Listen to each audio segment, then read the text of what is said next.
মেয়ের জন্য পাত্র ঠিক করেছিলেন মা, কিন্তু শেষমেশ সেই হবু জামাইয়ের হাত ধরে ঘর ছাড়লেন 3 সন্তানের জননী। সিনেমার গল্পকেও হার মানানো এই অবিশ্বাস্য ঘটনা এখন টক অব দ্য টাউন। যে যুবককে নিজের মেয়ের জামাই করার কথা ছিল, তার সাথেই পরকীয়ার টানে পালিয়ে গিয়ে সামাজিক ও পারিবারিক বন্ধনে সব মায়া ছিন্ন করেছেন 35 বছরের গৃহবধূ রিমি খাতুন।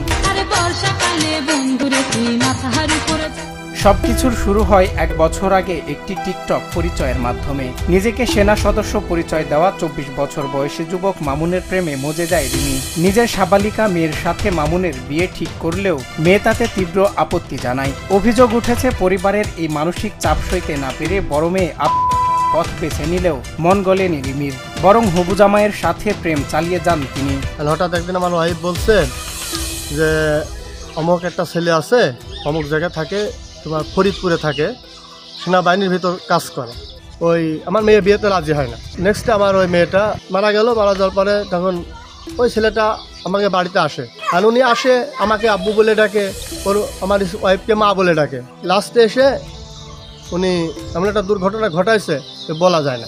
হবজামার সাথে সেই শাশুড়ি চলে গিয়েছে, মেয়েদের বেজার সাথে সে শাশুড়ি চলে যাচ্ছে তার সাথে। মেয়েটা মারা গেল তো মার দোষেই। মা যেখানে কথা কছে মেয়ে সেখানে কথা বলতে বলে, মা মেয়ে তো শিকার না, সেই জন্যই তো মেয়েটা মারা গেল। এই ন্যাক্কারজনক ঘটনাটি ঘটেছে ঝিনাইদহের শুল্কুপা উপজেলার চর ত্রিবেণী গ্রামে। 17 বছরের সাজানো সংসার ফেলে গত 27 এপ্রিল স্বামী রাশেদ আলীর বাড়িতে না থাকায় সুযোগ বুঝে ছোট 2 সন্তানকে সাথে নিয়ে প্রেমিক মামুনের হাত ধরে উধাও হন রিমি।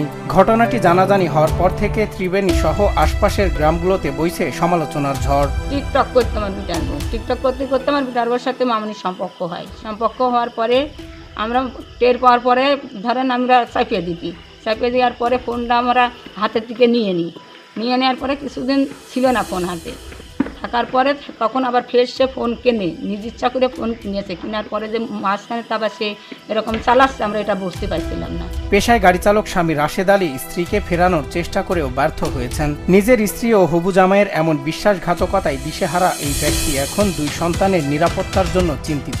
এ ঘটনায় শৈলকুপা থানায় একটি সাধারণ ডায়েরি করা হয়েছে। ভুক্তভোগী পরিবারের একটাই দাবি, স্ত্রী যেখানে যাক অবুঝ 2 সন্তানকে যেন বাবার কাছে ফিরিয়ে দেওয়া হয়। এই ছেলে হাসে আসা যাওয়ার পর থেকে অনেকগুলো টর্চার হয়েছে। এই রাশেদ শাসনও করতে গিয়েছে, শাসন মানেনি। শিশুপাল লোক এই রাশেদের ছেলে মেয়ে সেটাও নিয়ে চলে গিয়েছে। যে অবস্থায় গেছে এটা খুব নিন্দনীয় কাজ ভাই। ছেলে একসময় বিদেশ থেকে অনেক টাকা পয়সা নিয়ে চলে গেছে। তা আমরা সবসময় চাচ্ছি যে বাচ্চা যদি ফিরে আসুক, এবং সেও গরিব মানুষ, আসলে গরিব মানুষ, তার টাকা পয়সাগুলোও যদি আপনারা পারেন তার টাকা পয়সাগুলো ক্লোজ করে দেওয়ার চেষ্টা করেন। সংসার ভাঙা কিংবা পরকীয়ার খবর নতুন নয়, কিন্তু নিজের মেয়ের হবু জামাইকে নিয়ে উধাও হওয়ার এই ঘটনা নৈতিক অবক্ষয়ের এক চরম দৃষ্টান্ত। প্রযুক্তির অপব্যবহার আর সস্তা আবেগে পড়ে এমন আত্মঘাতী সিদ্ধান্ত কেবল একটি পরিবারকে ধ্বংস করে না, বরং পুরো সমাজের একটি লজ্জাজনক উদাহরণ তৈরি করে। প্রশ্ন থেকে যায়, সম্পর্কের এই চরম অবক্ষয় রুখবে কে? সজল বিশ্বাস, বাংলা টিভি।